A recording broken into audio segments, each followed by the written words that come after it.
Bab 1482 Pertarungan Kelompok. Brahma menganggap hal itu tidak mungkin, karena tidak mengolah alam berarti kelompok orang ini tidak akan mengikuti Tao orang lain. Satu atau dua orang saja tidak apa-apa, tetapi bagaimana dengan sekelompok orang yang seperti ini? Tidak mungkin. Tapi bagaimana jika semua begitu? Memikirkan hal ini, Brahma mengerutkan kening. Kekuatan keluarga yang memang jauh melampaui ekspektasinya. Yang membuatnya bingung adalah ada begitu banyak master papan atas di alam semesta yang luas ini, tetapi alam semesta utama sama sekali tidak menyadarinya.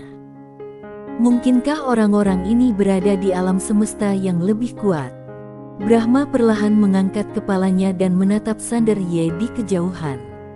La menarik pikirannya dan berhenti memikirkan hal-hal ini, karena pada saat ini, tidak ada artinya memikirkan hal-hal ini. Tinju menentukan segalanya. Hari ini adalah pertarungan sampai mati. Di kejauhan, pertarungan antara Tezaan dan pemilik pena Tao semakin sengit. Tezaan secara langsung menekan pemilik pena Tao. Pada saat ini, setiap pukulan dan senjata Tezaan telah mencapai titik ekstrim. Seni bela diri ekstrim ini benar-benar mencekik. Orang biasa akan runtuh di bawah tekanan seni bela diri yang terus-menerus, tetapi pemilik pena Tao berhasil bertahan. Dao dari pemilik pena Tao adalah Dao yang melampaui Dao, berbeda dari Dao semua orang di sini. Selain itu, ini adalah Dao yang belum pernah dilihat siapapun. Dengan mengandalkan Dao ini, dia mampu menahan penindasan Tezaan yang mengerikan. Sandarye menatap pemilik pena Tao dengan ekspresi serius. Dia tahu bahwa pemilik pena Tao di depannya bukanlah orang yang sebenarnya, tetapi hanya tiruan. Tetapi, tiruan seperti itu begitu kuat sehingga sangat menakutkan. Terlebih lagi, tidak tahu berapa banyak klon seperti itu yang dimiliki pemilik pena Tao ini. Orang ini benar-benar menyembunyikan sesuatu. Bang! Pada saat ini, dengan suara gemuruh yang keras, ruang dan waktu yang gelap di kejauhan tiba-tiba runtuh, dan pemilik pena Tao langsung terlempar ke ruang dan waktu yang aneh. Waktu dan ruang virtual. Di lapangan, Xiago Dao dan yang lainnya semuanya terkejut. Kenapa pemilik pena Tao tiba-tiba masuk ke dalam ruang dan waktu virtual? Semua orang melihat ke arah depan aula. Area ruang waktu di depan aula juga merupakan ruang waktu virtual. Keduanya persis sama. Mungkinkah ruang dan waktu virtual ini tidak diciptakan oleh pria aneh itu? Sandarye juga mengerutkan kening. Dia merasakan dua ruang dan waktu virtual. Hanya ada satu perbedaan di antara keduanya, yaitu yang satu berada di bawah ruang dan waktu yang tak terhitung jumlahnya, dan yang lainnya berada di atas ruang dan waktu yang tak terhitung jumlahnya, seperti yang satu berada di bawah air dan yang lainnya berada di permukaan air. Ruang dan waktu virtual di depan aula berada di permukaan air dan dapat dilihat serta digunakan oleh orang-orang.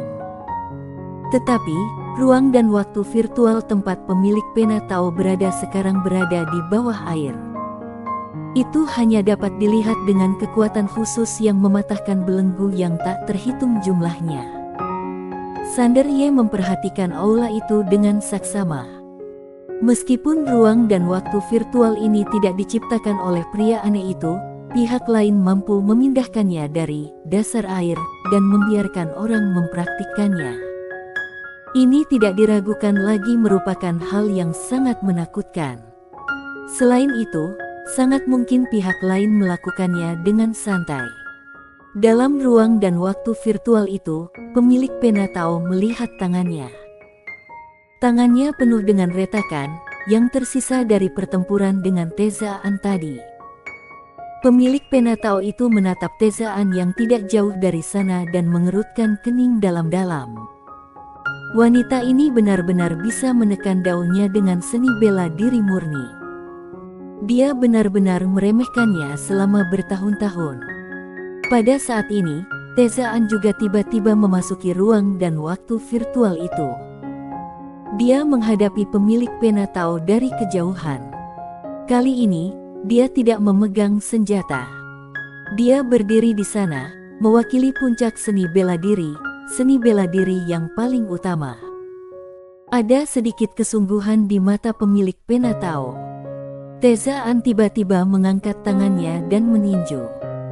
Hanya dengan satu pukulan, ruang dan waktu virtual ini mulai mendidih. Pupil pemilik pena Tao tiba-tiba menyusut, dan dia tiba-tiba merentangkan tangannya ke sini. Bang! Dalam sekejap, kekuatan miliaran Tao Agung langsung tercurah ke dalam ruang dan waktu virtual ini. Bang! Di bawah tatapan semua orang, bagian ruang dan waktu virtual itu tiba-tiba hancur dan langsung berubah menjadi kegelapan. Pada saat yang sama, seluruh wilayah itu mendidih seperti air. Aura kekuatan yang mengerikan menyebar dari langit dan bumi, membuat semua orang kesulitan bernapas. Semua orang terkejut. Sambil melawan tekanan, semua orang menatap ruang dan waktu virtual yang rusak.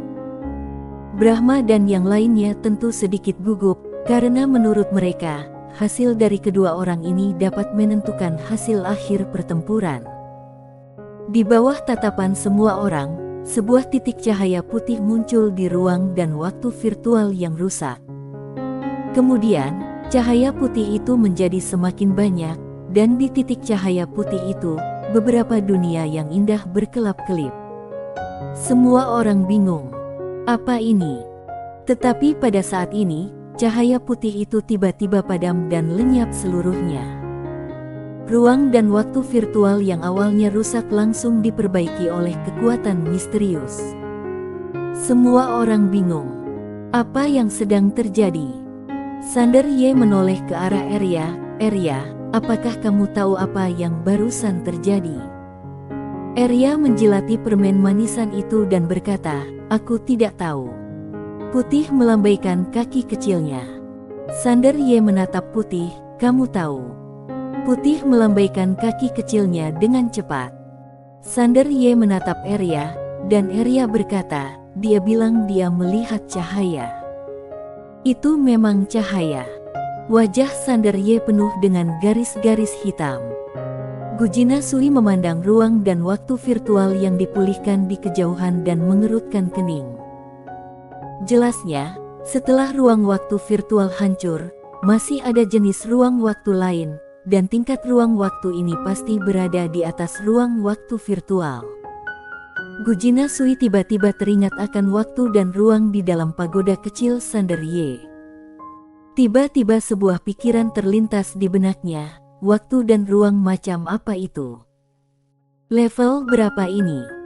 Dalam ruang dan waktu virtual yang telah diperbaiki, Tezaan dan pemilik pena Tao saling berhadapan dari kejauhan. Pemilik pena Tao memiliki ekspresi yang sangat tidak senang di wajahnya. Kekuatan klonnya tidak dapat melakukan apapun terhadap Tezaan di depannya. Tidak hanya itu, dia sendiri mungkin dalam bahaya dipukuli sampai mati jika dia tidak berhati-hati. Pemilik pena Tao memandang Tezaan berkata, Nona An, jika kita terus bertarung, itu hanya akan membuang-buang waktu. Mengapa kita tidak menjauh saja dan membiarkan generasi muda bermain sendiri? Oke. Arya tiba-tiba tersenyum gembira, aku generasi muda, Kakak An. Biarkan Putih dan aku bermain dengan mereka. Ekspresi pemilik pena Tao tiba-tiba membeku. Tezaan melirik pemilik pena Tao dan berkata, baik. Setelah mengatakan itu, dia berbalik dan meninggalkan ruang dan waktu virtual itu. Arya melompat keluar dengan gembira. Ia melihat ke arah para prajurit terbaik di lapangan dan berkata sambil tersenyum, ayo, siapa yang akan datang? Akhirnya tiba gilirannya untuk tampil. Melihat Arya di depan mereka, Brahma dan yang lainnya di lapangan tetap diam. Pada saat ini, mereka tentu tidak akan memandang rendah Arya lagi. Tidak diragukan lagi bahwa gadis kecil di depan mereka pastilah seorang bos super. Siapa yang akan pertama kali mengambil tindakan? Melihat semua orang terdiam, Arya sedikit tidak puas. Maksudmu apa? Tidak ada yang bisa bertarung. Xiago Dao berjalan keluar perlahan, dan semua orang menatapnya. Xiago Dao menunjuk Sander Ye yang tidak jauh dan berkata, "Aku akan melawannya." Tidak tahu malu. Sander Ye tiba-tiba tertawa dan berkata, "Aku akhirnya bertemu seseorang yang lebih tidak tahu malu daripada pemilik pena Tao." Pemilik pena Tao langsung merasa tidak puas. "Dasar bodoh, berhentilah menyerang pribadi." Sander Ye tersenyum dan berkata, "Menurutku pertarungan 1 lawan 1 tidak ada artinya, ayo bertarung secara berkelompok saja." Arya langsung bertepuk tangan, "Aku duluan." Selagi dia berkata demikian, dia langsung menyerbu ke arah suara gemuruh itu. Dengan serangan ini, langit dan bumi terkoyak. Wajah Xiago Dao berubah drastis dalam sekejap. Dia tahu bahwa gadis kecil ini pasti bisa bertarung, tetapi dia tidak menyangka kekuatannya begitu mengerikan. Hanya dengan serangan ini, bahkan sebelum dia tiba, momentumnya telah membuatnya merasa tercekik. Tubuh Xiago Dao menjadi ilusi, dan tubuh Daoksu mengembun. Menghadapi pukulan Arya, dia tidak punya cara untuk mundur dan hanya bisa melawan dengan keras, karena tinju Arya telah sepenuhnya menyelimutinya. Tatapan ganas melintas di matanya, dan kemudian dia meninju Arya dengan keras. Bang! Dua kekuatan mengerikan tiba-tiba meletus. Dalam sekejap, Xiao terpental. Saat dia terpental, lengan kanannya meledak berkeping-keping dan berubah menjadi gumpalan kabut darah. Ketika dia berhenti, separuh tubuhnya hilang. Satu pukulan langsung menghancurkan tubuh Daoksu. Xiago Dao benar-benar bingung. Bukan hanya Xiago Dao, tetapi juga Brahma dan yang lainnya di lapangan semuanya terkejut. Bagaimana mungkin tubuh Daoksu ini begitu rentan di depan gadis kecil ini? Di samping Brahma, sang guru nasional berkata dengan sungguh-sungguh, "Kekuatannya sungguh menakutkan. Kekuatan murni, kekuatan besar menghasilkan keajaiban." Di pihak Sander Ye, gunungmu juga dibuat takut. Itu benar-benar keterlaluan.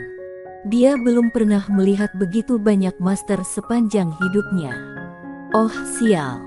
Teruslah bersikap rendah hati. Dia telah memutuskan untuk bersikap rendah hati terus di masa mendatang. Di luar terlalu berbahaya. Arya menatap dan menggelengkan kepalanya, "Kamu terlalu lemah." Sambil berkata demikian, dia melihat ke arah pemilik pena Tao dan berkata, "Cepat panggil seseorang yang bisa bertarung." Pemilik pena Tao menunjukkan ekspresi yang sangat tidak senang di wajahnya. Gadis gila ini benar-benar keterlaluan. Arya tiba-tiba menatap Xiago Dao lagi. Ketika Xiago Dao melihat Arya menatapnya, ekspresinya tiba-tiba berubah. Dia dengan cepat mundur ke sisi Brahma dan yang lainnya. Meskipun dia masih memiliki kekuatan bertarung, dia sama sekali tidak berani menghadapi Arya secara langsung. Kekuatan gadis kecil ini sungguh mengerikan. Melihat Xiago Dao ketakutan, Arya mengerutkan bibirnya. Dia menatap Brahma dan yang lainnya lagi. Akhirnya, matanya tertuju pada Brahma, "Datanglah." Brahma tidak menolak. Lah melangkah maju, hanya satu langkah, dan cahaya keemasan tiba-tiba menyebar dari bawah kakinya dan langsung mencapai depan Arya. Arya mengangkat kakinya dan menghentakkan kakinya. Bang! Cahaya keemasan yang menakutkan itu hancur dalam sekejap. Arya meninju Brahma. Tetapi, Brahma tidak mundur sama sekali dan membalas pukulannya. Pukulan ini mengandung kekuatan terkuat dari jalan kerajaan dan niat tinjunya tidak ada habisnya. Semua makhluk hidup di seluruh kerajaan Brahma adalah sumber niat tinjunya. Akan tetapi, saat pukulan itu menyentuh kekuatan Arya, kekuatan itu hancur, dan Brahma mundur dengan keras. Itu tidak cukup. Setelah Brahma berhenti, Dia mengerutkan kening dalam-dalam. Pukulan gadis kecil itu benar-benar menghancurkan niat tinjunya. Brahma hendak menyerang lagi, ketika pada saat ini, pintu aula di kejauhan yang sunyi tiba-tiba terbuka. Pemilik Penatau tertawa, akhirnya tibalah saatnya. Bersambung.